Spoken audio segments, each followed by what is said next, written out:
This episode of Around the Oval is brought to you by Todd Pennington with Revolution Mortgage.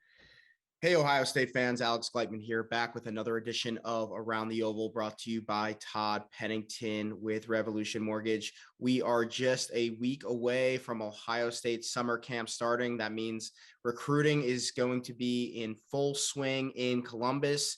Not only will there be thousands of kids camping throughout the month of June, maybe even July a little bit, but there will also be a number of official visitors. But speaking of recruiting, one team, Ohio State's done a great job, but one team that has been very hot on the recruiting trail and just happens to be coming to Columbus, Ohio on September 3rd, Labor Day weekend, to open up the season are the Notre Dame Fighting Irish. And Ohio State and Notre Dame have gone head to head on the recruiting trail a bunch. Throughout the past few years, but I feel like even more so maybe this cycle, maybe end of last cycle, since Marcus Freeman, former Buckeye linebacker, took over the program. And to talk a little bit about Notre Dame's recruiting efforts, as well as give us an early look to the game in September, we bring on Mike Singer, Notre Dame recruiting insider for blueandgold.com on the On3 network. Mike, pleasure to be reconnecting with you. We worked together at Rivals. Been following your work now over at On3. You guys do a great job. Thanks for coming on the show. Yeah, of course. Excited to talk some recruiting, Alex. You guys do a great job as well, man. Appreciate you. And it's been fun for you to cover recruiting. I'm sure the number one class in the On3 team rankings. We'll talk about that just in a second. But it's also been a kind of a crazy change to some extent in South Bend. To me, very surprising move. Brian Kelly, long tenured head coach of the Fighting Irish, decided to make a very questionable move and go to LSU as their head coach. I think that was a very surprising move.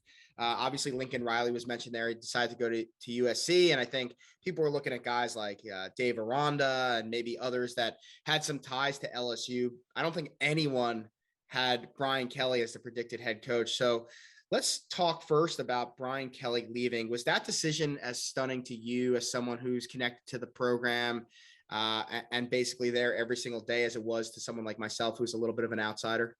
I mean, it stunned everyone inside the football offices too. So yes, it was just a stunner across the board. I don't know, like if you and your audience know kind of like exactly how it went down.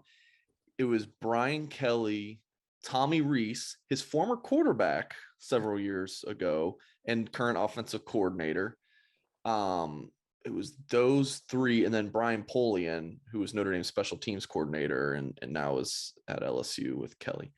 They had all, I think it was those four, they all just wrapped up a home visit with a recruit, Tobias Merriweather, for a four-star wide receiver. Literally within 15, 20 seconds of them pulling out of the driveway from this home visit, I think it was Pete Thamel who originally broke the news that, hey, this is looking like it's, LSU's targeting him or he's the number one guy. However, reporters say this is going to happen, but I'm not willing to say it's happening just yet, if that makes sense. It was a stunner, I just wish I could have been a fly on the wall in that car to just be like, what did those coaches talk about as they all see their phones blow up about Brian Kelly and potentially leaving LSU. So yeah, it was a shocker.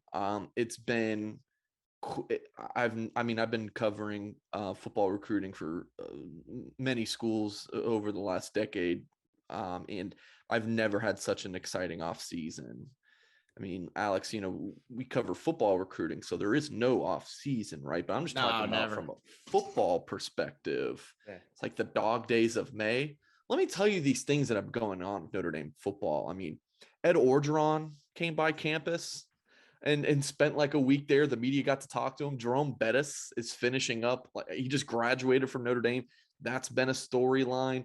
Marcus Freeman has been hitting the road and doing all sorts of speaking events. It's just nonstop, always something that has been going on, and I am here for it. It's been great for business, and it's exciting. It's good that Notre Dame football is, like an exciting brand. And I'll end my ramble on this. Brian Kelly, old, white, 60 something years old. You know what Brian Kelly is, right? You look at the opposite. Kelly's even, an offensive minded guy. Your new coach is half Brian Kelly's age, African American, defensive minded, grinder of a recruiter when Brian Kelly was not known as one. So you really do have an opposite head coach from Brian Kelly to now Marcus Freeman. And again, I'm here for all of it. Yeah, I mean, I'm a big Marcus guy. I was in school when he played for Ohio State. We actually were in the same graduate program together when he was a GA at Ohio State. Honestly, there's very few human beings that are better human beings than Marcus Freeman. So this is no knock or shot at him, but I'm just curious what I was kind of surprised at. I know Marcus Freeman was the easy choice, right? Continuity. He was in the building last year, had the players' relationship, their trust, all of that. But I think a lot of people were like, this is Notre Dame. I mean, this isn't him going to Cincinnati and taking over that program, which many I think would have happened had Luke Fickell maybe made the move to South Bend like I thought might happen. I mean, this is Notre Dame. This is arguably the most storied, if not the most storied, one of the most storied football programs in college football. And for a guy with zero head coaching experience to take this job, I think a lot of people, not that they don't think Marcus Freeman will be a good head coach, but I think, and this was kind of my opinion, I was a little surprised, even though it was the easy choice, that was the direction they went in, given, Brian Kelly, as you said, I don't think he was ever bringing Notre Dame to a national championship. He kind of was what he was, getting to the playoffs every few years. Great. I mean, winning 10 games a year. Great. But I mean, you could go one way or the other, right? Like he's either bringing it to the next level or you're taking steps backwards. I think you were rock solid with Brian Kelly. You knew what you were. Was the move to hire Marcus surprising to you, given that, again, this is the job and he had zero head coaching experience? You bring up a lot of good points. Like, is the grass greener on the other side here? Like, Notre Dame fans have been wanting to break through, not just making the college football playoff, but now winning it. And then you win a college football playoff game, then that's not going to be enough. Then it's going to be need to winning the college football playoff. So you weren't getting that under Brian Kelly. Even Brian Kelly has been pretty clear that he doesn't think that they could get there either. So now you bring in Marcus Freeman, who he does have a higher ceiling because of how hard he recruits. And then when he's busting his tail on the recruiting front, that trickles down to the rest of your staff. They're going to work harder as well. But we don't know if he can coach as a head coach. I mean, we saw him in the Fiesta Bowl, but I don't know. It's just a little bit of a sample size. I don't know if you can judge him on that. He didn't have an off season as a head coach. It was just a couple weeks there before the Fiesta Bowl. But in terms of surprising, yeah, I think when you kind of look at it from afar, I get that. But you got to remember, Notre Dame was maybe going to be that number 4 seed. And there was tons of discussion at that point. If Notre Dame hires Marcus Freeman as their full-time coach, does that give them a better shot to make the college football playoff? I mean, these were all these discussions, tons of internal praise. I don't know if you want to call it pressure, but a lot of people, the players, all these folks around the program really wanting Marcus Freeman to become the head coach. And I think with Fickell, he was the one that I thought Notre Dame could have gone and landed. But you don't want to wait now until January to hire him because he's not leaving, since he's not disrupting potentially playoff run. Their playoff run. And I mean, if you beat Alabama, or I guess at that point they didn't have the seedings finalized, but if you win a college football playoff game of Cincinnati and maybe even a national championship, I mean, that's like the greatest season of all time. So you can't wait from mid or early December to early January to make a head coaching hire. And I mean, what does that recruiting class look like that you would have to have signed in December? So, you say it's the easy choice. I get that, why that's the term, but I mean, it's also a ballsy choice to go with someone who's never been a head coach before. So yeah, it's easy in one way, easy hire, but it's not a safe hire, I would argue. Yeah, no, it's going to be interesting to see how this one plays out. And I assume the feeling amongst the media, the fan base, obviously never, I mean, it's crazy. His first, of course, ironically, his first real game as a head coach is going to be coming into the Horseshoe at a night game opening weekend of the season, where he used to play along with James Laurinaitis and Al Washington. And that's going to be, you know, full of storylines and probably good for both of our sites. But, you know, I have to imagine the feeling thus far with the way that they've recruited, and we'll get into that now, is everyone's loving Marcus Freeman, right? It's been a honeymoon of an off season for sure. I mean, look, Kelly won a lot of games, but it was not really an endearing personality. Like he was, I actually found him funny. I liked his humor, but like overall, you know, not a super likable guy. It's like whenever Brian Kelly would tweet something, you're like, is this from, you know, his assistant or something? This is actually Brian Kelly tweeting. Like, I don't buy that. I don't think Brian Kelly is tweeting. But anyways, Freeman, on the other hand, we don't know if he's going to be able to win a bunch of games, but he is damn likable. I mean, he's speaking, he's phenomenal. He's got an infectious personality. He's incredibly genuine. He works hard. He loves Notre Dame, like really loves Notre Dame. He's picked Notre Dame over LSU twice now. I mean, when Ed Orgeron was hiring a defensive coordinator for the 2021 season, he wanted Marcus Freeman. And then when Brian Kelly wanted a defense coordinator, his first call was to Marcus Freeman. So there's just kind of a lot there that, I mean, his defense was really good last year, and he brought in a good defensive class in the 2022 cycle. So you just like everything that's going on. I'll add this as well.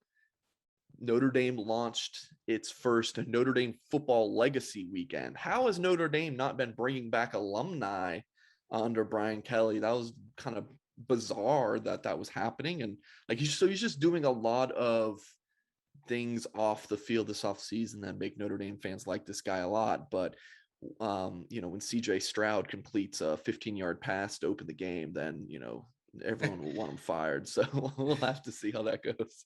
Yeah, no doubt. And you talked about his recruiting. I mean, it's no surprise to me that he's excelled in that role. Obviously, as I mentioned, off to a tremendously hot start, number one in your On3 team rankings. They're especially strong on the defensive side of the ball. Again, not a surprise. 8 of their 12 commitments are on the defensive side of the ball. I guess what has been the secret sauce for Notre Dame's early success on the trail? Can they maintain this? And does recruiting on the offensive side of the ball worry you or Notre Dame fans a little bit? Okay. So there's 3-parter there. The secret sauce. I mean, I guess until last year, you would just say relationships, and like recruiting is about relationships and working hard, you know, as a coach. And now I don't know how NIL factors into the secret sauce, but I mean, for Notre Dame, it's not like an A&M, or, you know, they're not using NIL like that. So that's a different discussion for a different day. But they're just busting their tails on the recruiting front, and the staff is got great camaraderie. They all buy into Marcus Freeman. Most of them have worked with Freeman before, or Laurinaitis' case, you know, he's just an analyst, but played with Freeman. So there's just a lot of, I don't know, it's a good recipe for success, this coaching staff they have together. Can they keep it going? I think that was one of your questions. Yeah. I mean, I think so. I'm pretty bold on their chances to close out. And this ties into your other question about his offense worrying me. I mean, and we'll talk about some of these guys specifically, but if they can land, you know, a 5-star quarterback, if they can land some of these receivers they really want, I think they're going to get good news from a running back prospect this week. You know, tight end and offensive line, Notre Dame's not going to have any issues with, and that's continuing in this 2023 cycle. So I'm feeling pretty optimistic about Notre Dame recruiting on offense.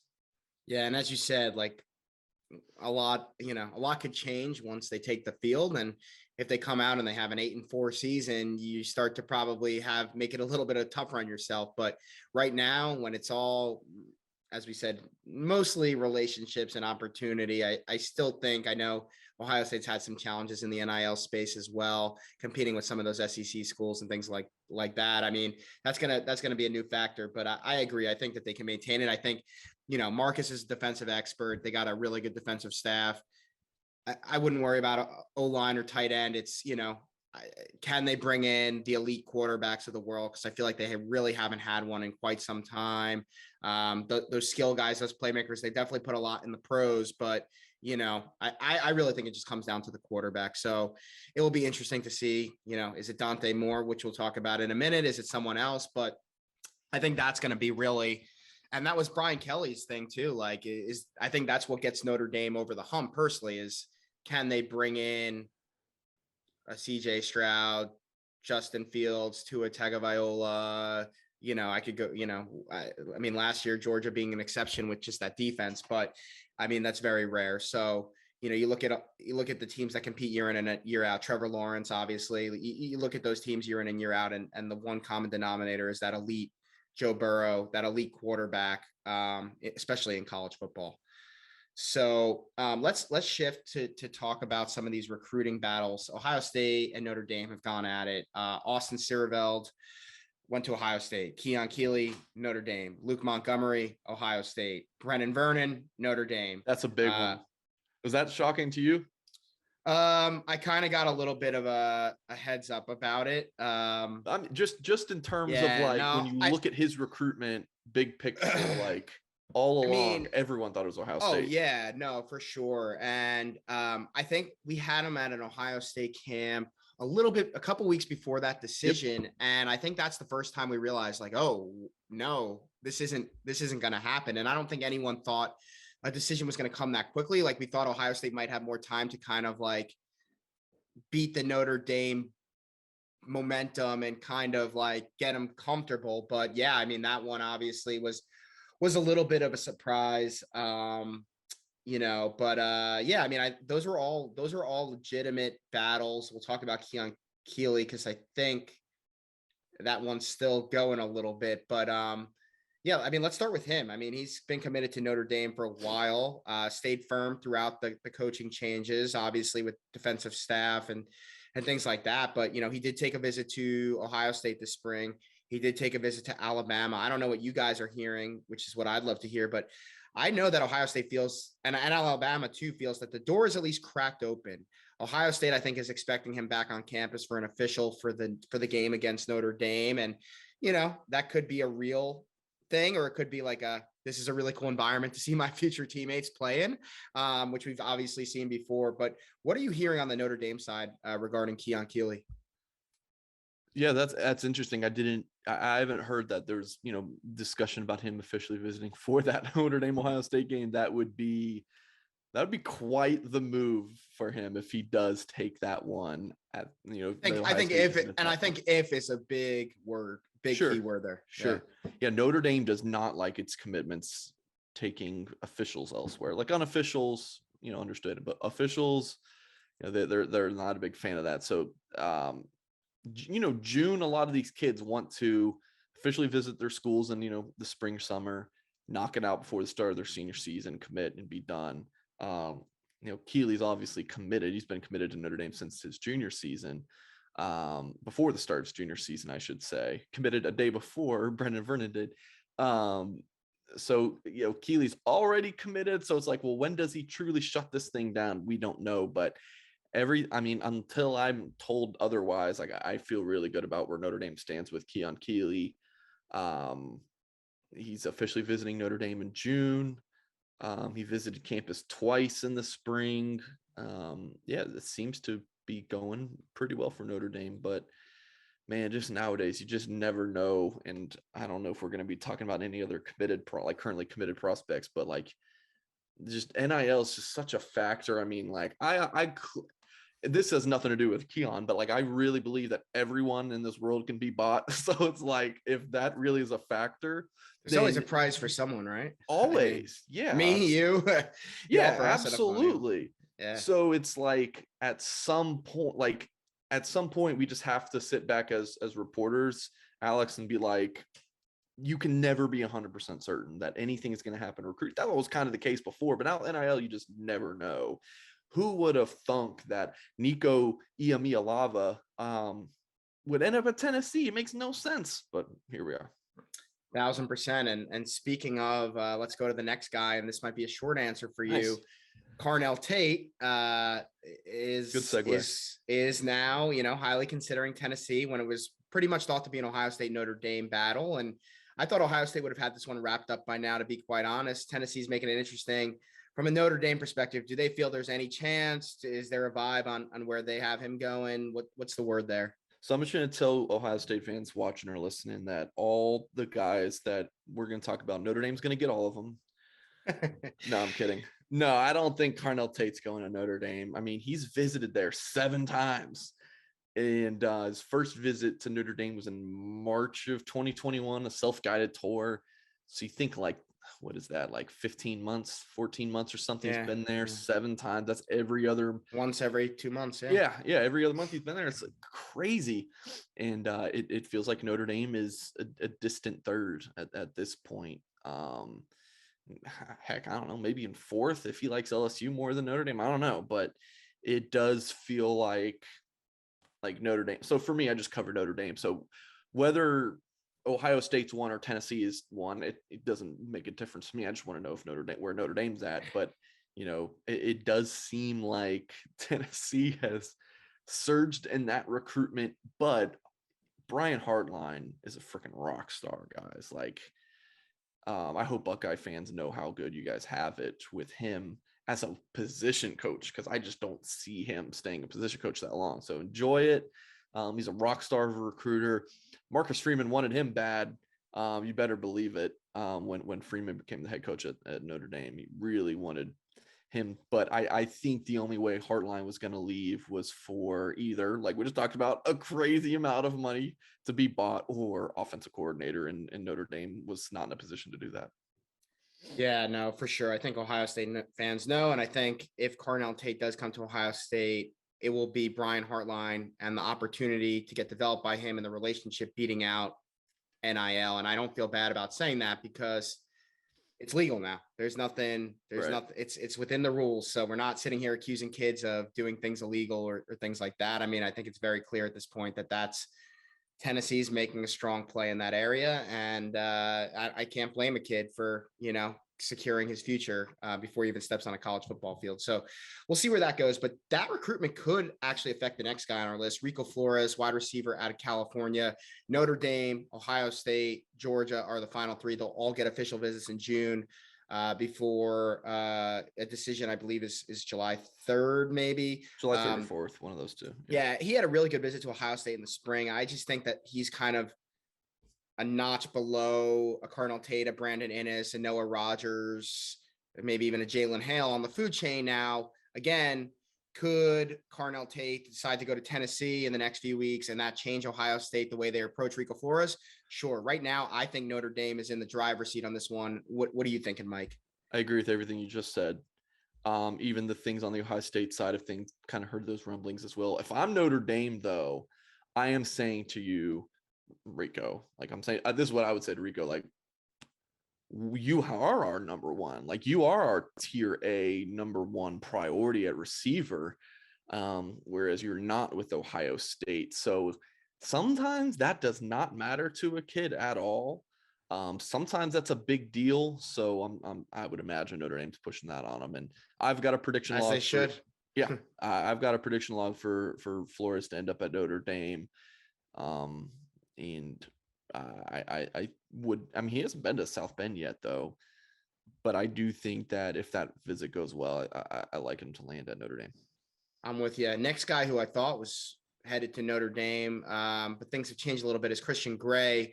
I have Ohio State running 3rd behind. I'm not sure Notre Dame or LSU. Obviously, continuity on the defensive staff for Notre Dame, I think with Marcus and some of the, Mike Mickens and things like that is helpful. But, LSU did hire his high school head coach.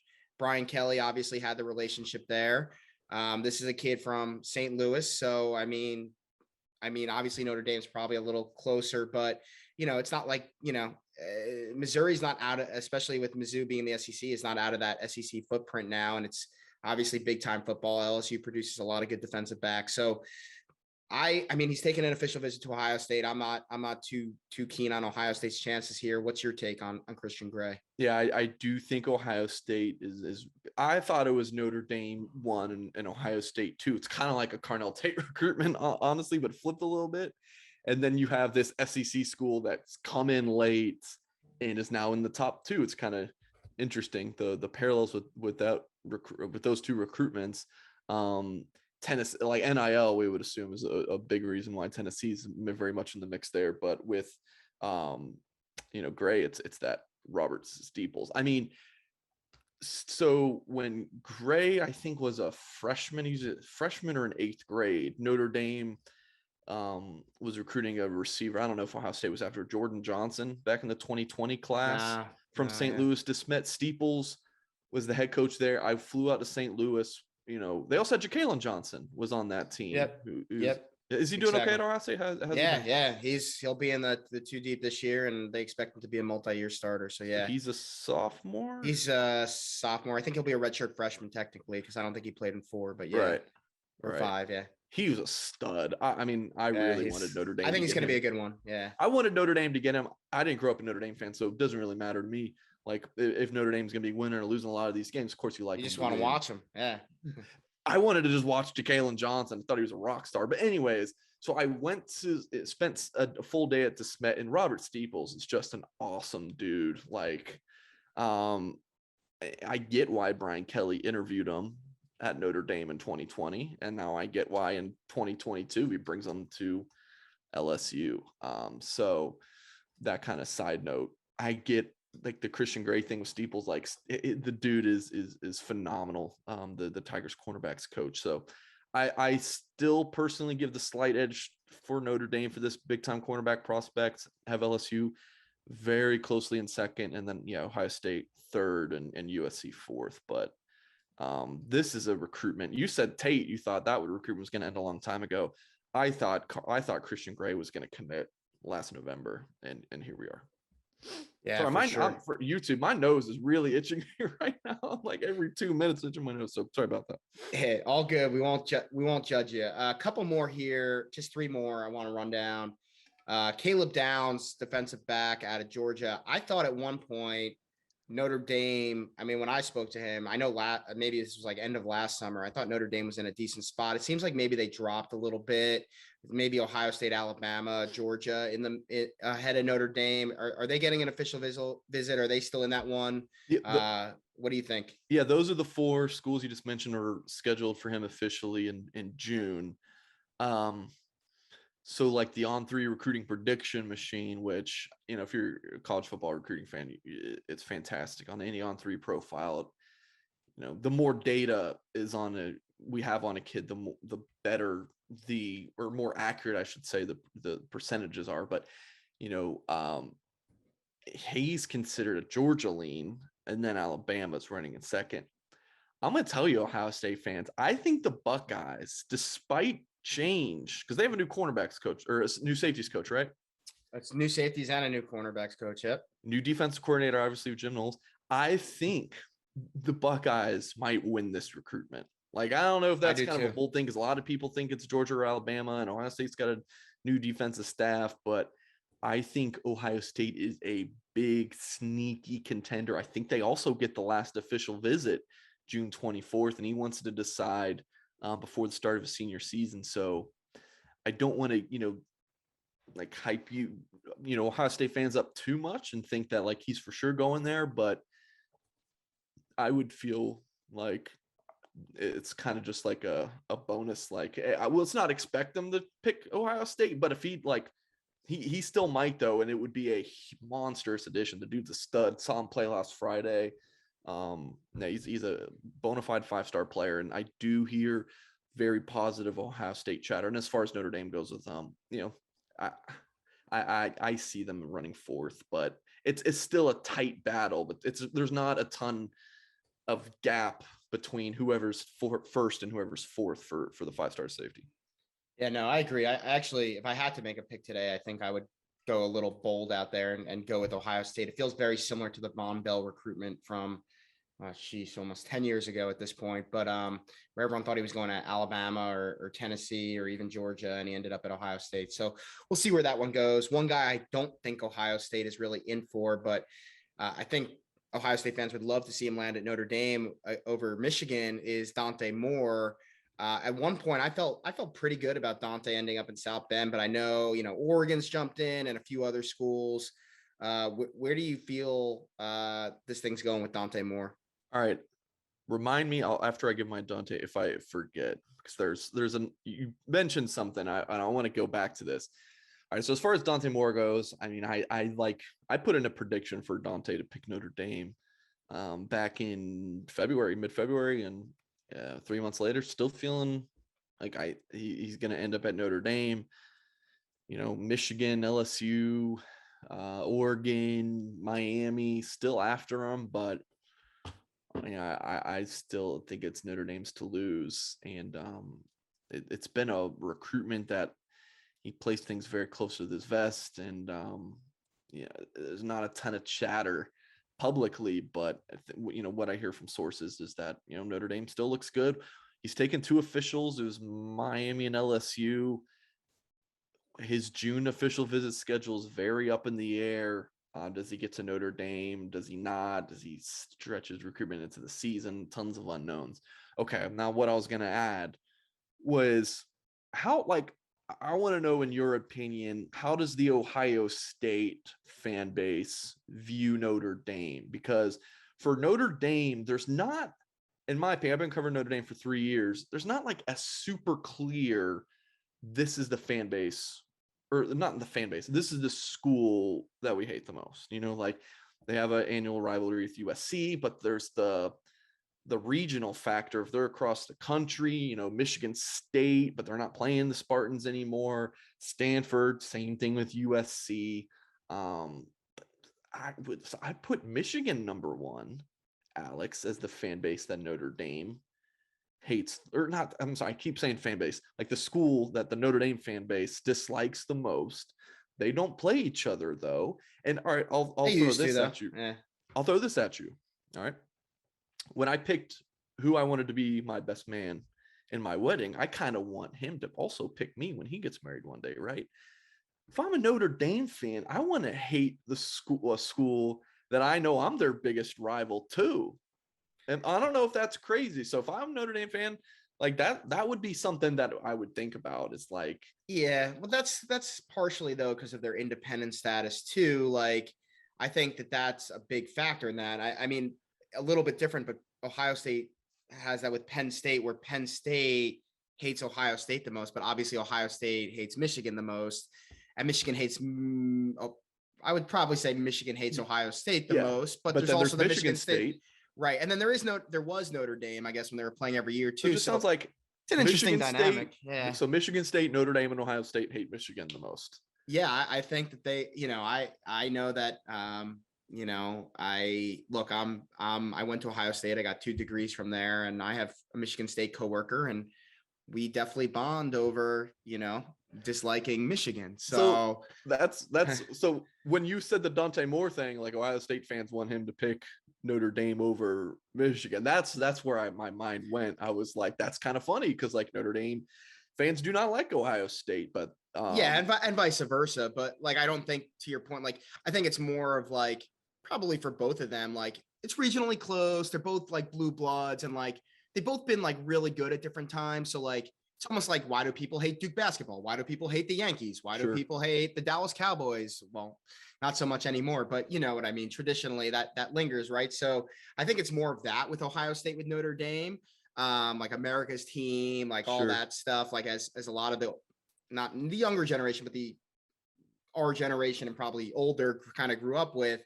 But I don't think that they hate him enough to care that to not root for Dante Moore to go to Notre Yeah. Dame over Michigan. So yeah, that's an interesting one, but I don't know if they'll love Notre Dame so much if they get Jason Moore out of DeMatha. I guess if I had to pick today, Notre Dame might be my pick. I think Penn State is running third. I think Ohio State, if they're not first, they're second. But I do think official visits are going to be really key for Jason Moore. What do you think about Jason Moore? And then we'll wrap it up with just one more thing about the game in September. Yeah, I'm not liking how much we're agreeing because it doesn't make for as good television and podcasting, but it makes me feel better that I'm like, all right, I must be talking to the right people because we're hearing the same exact things. So there's official visit schedule: Penn State June 3rd, Notre Dame June 10th, Michigan June 17th, and Ohio State June 24th. The Michigan's in there because Mike Elston, Notre Dame's former defensive line coach, went to Michigan, his alma mater, this offseason. So I think that's a big reason why the Wolverines are now in the mix. But I think, my opinion, it's Notre Dame number 1, Ohio State 2, Penn State 3, Michigan 4. When I went and saw Jason Moore in early March, I asked who's this? And this was when he was not down to 4 schools, presumably. He was, saying 15 schools were still in the mix. I asked him, like, who's a school that's in the mix for you that, not a lot of people might realize, because most people have just been thinking it's Notre Dame or Penn State for a while. And he said Ohio State. Like, he said he loved Ohio State. I don't think he officially visited there in April? He went once in the spring. Yep. So when I talked to him, this was before he had ever been to Columbus, and he loved, Larry Johnson.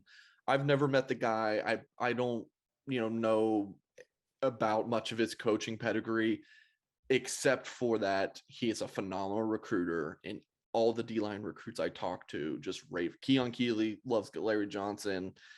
Brennan Vernon, who we spoke about earlier, like, if he loved Larry Johnson, like, it was hard for him to, tell Larry Johnson no. So he does a fantastic job. So between Larry and Brian Hartline, 2 fantastic recruiters. Yeah, I give Notre Dame the slight edge right now, but I do think it'll end up being the Irish or the Buckeyes. Yeah, and obviously Ohio State had a lot of success with Chase Young out of DeMatha, and I'm sure that's a big sell to Jason. Larry Johnson kind of owned that DMV region when he was at Penn State, and certainly has a lot of ties there. So I think Ohio State, to your point, I think it's been Notre Dame, and I think Ohio State's been the school that's had this rise. They're going to have him on campus. That's their big official visit weekend. They have I don't know, 15, 20, legit dudes. And, I think the goal is try to kind of make them feel like, let them bond with the other guys. So it will be interesting to see how sometimes that strategy is really good. Sometimes you want a little bit more one-on-one attention. Yeah. So I'll be interested to see. I'm sure they love getting the last crack at him, but I think they're going to have to. So that's June 24th for Ohio State? Yeah, June 24th. So Notre Dame's equivalent of that weekend is June 10th. Yeah, so he'll have that opportunity at both of those schools, and I guess we'll trade notes after those visits and see what we could do from there. But Caleb Downs and Jason Moore, Notre Dame June 10th, and then Caleb Downs and Jason Moore, Ohio State June 24th. So there you go. Yeah, no, it's gonna be fun. I'm excited to see how this stuff plays off, and as you said, yeah, Caleb Downs, Jason Moore. There's probably a few others we're not thinking of that are might be at both of those 2 weekends. So we'll see how it goes. I'm going to let you jump. But last thing, obviously, huge game coming up in September. I know we're both recruiting guys, but we both obviously watch the teams closely. Just want to get your early thoughts on the game, not go into too much analysis because there's so much that's going to happen, position battles, injuries, things that change between now and then. But Notre Dame is breaking in a new quarterback coming into Ohio Stadium. They obviously have some new staff members. Marcus Freeman, first-time head coach. The spread early on, 13.5 points, despite Ohio State having some changes themselves, especially on the defensive side of the ball. To me, I don't think there's much. I think Notre Dame's going to have a really good, a pretty good defense. I think the question is their offense, as good as their defense is, they're not going to be able to fully contain Ohio State's offense, right? If you can hold them to under 30 points, in the 20s, as Oregon and Michigan showed, that's kind of the secret sauce, that 27, 28, but you got to be able to score 30 plus points, right? Like, so what are your early thoughts on the game? Is that spread too high? Is Notre Dame, going to be able to compete in this game? What do you think? Well, I'll answer, but I need to ask first, like, how confident are you in the Ohio State defense? Like, is this a force to be reckoned with? I mean, look, to me, if Ohio State has a top 25, top 30 defense, they don't have to be a top 10 defense. With the offense that they have, that should be good enough to get them into the college football playoff again. Will they be there game one? Probably not. Will they be significantly better than last year? I think so. So if that makes sense, that's kind of my answer. I think that the system, just making things simpler, see ball, get ball. Jim Knowles knows what he's doing. I mean, guys like Jack Sawyer, JT Tuimoloau being a year older, having a little bit more role in that defense. I think getting Josh Proctor back from injury, there's a lot of factors that I think point to them being significantly better. We won't know until they take the field, but I'll say they'll be significantly better than last year. Will they be their finished product in game one? No. So that does help Notre Dame a little bit, right? Yeah. Okay. All right. That's good info for me to go off of. Oh man, I'll say this: I'm awful, and these point spreads, awful picking them. I'm the worst. So if you agree with me, I don't know. And as I start talking, I mean, I don't know. I think that 14 is such a good number that I would not know. I would stay away from this one right now. I think Notre Dame's defense is going to be very good. It's been very good for the past several years, between Clark Lee as a defensive coordinator is now the Vanderbilt head coach, to Freeman, and now bringing in Al Golden, who was with the Cincinnati Bengals as their linebackers coach just last season. Of course, was the head coach of Miami and Miami, Florida and Temple in the past. Like, I think he's a very good hire, and he's going to, implement some things to make that Notre Dame defense even better than last season. But yeah, I just have no idea with this offense. It's not a deep receiver group. The offensive line's fantastic. The bookend tackles of Joe Walton, Blake Fisher, left and right, respectively. Just, I mean, it's an amazing offensive line. Tight end's fantastic. You got one of the best in the country, Michael Mayer. Receiver, though, it's there's some veterans, but you just don't know about them. There's not a ton of returning production. Running back is pretty solid in deep, but you lose Kyron Williams, who went in the 5th round to the Rams. I mean, he was a phenomenal running back.